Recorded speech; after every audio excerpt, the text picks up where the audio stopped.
Headlines brought to you by Chitale बंधू.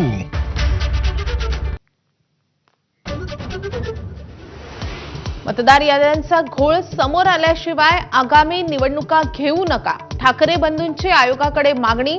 तर निवडणूक आयोगाची वेबसाईट वेगळीच व्यक्ती हँडल करत असल्याचा संशय जयंत पाटलांकडून व्यक्त.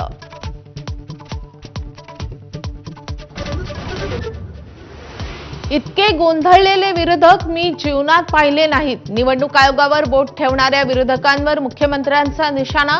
तर चूक लक्षात आल्यानं शरद पवार भेटीसाठी गेले नसल्याचाही दावा. 31 मार्च 2026 पर्यंत भारत पूर्णपणे नक्षलवादाच्या विळख्यातून बाहेर येईल, केंद्रीय गृहमंत्री अमित शहांचा विश्वास. तर छत्तीसगडमध्ये 50 नक्षलवाद्यांचं समर्पण. मुंबई एसटी बँकेच्या संचालक मंडळाच्या बैठकीत तुफान राडा. सदावर्ते आणि शिंदेच्या शिवसेनेच्या कार्यकर्त्यांमध्ये जोरदार हाणामारी.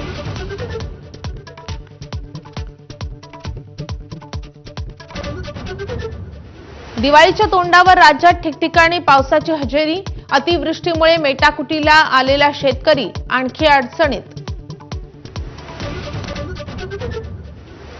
सिडकोकडून सर्वसामान्य नागरिकांची लूट. 29 लाखांची घरं 75 लाखांपर्यंत विकत असल्याचं माहितीच्या अधिकारात उघड.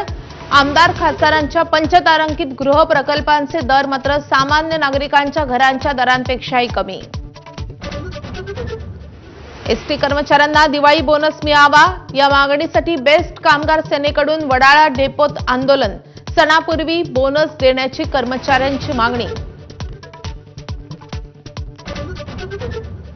पुणे जिल्ह्यातील बिबट्यांच्या हल्ल्यांवर उपमुख्यमंत्री अजित पवारांचा तोडगा.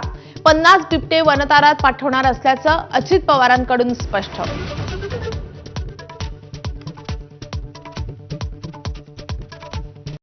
Headlines brought to you by Chitale बंधू.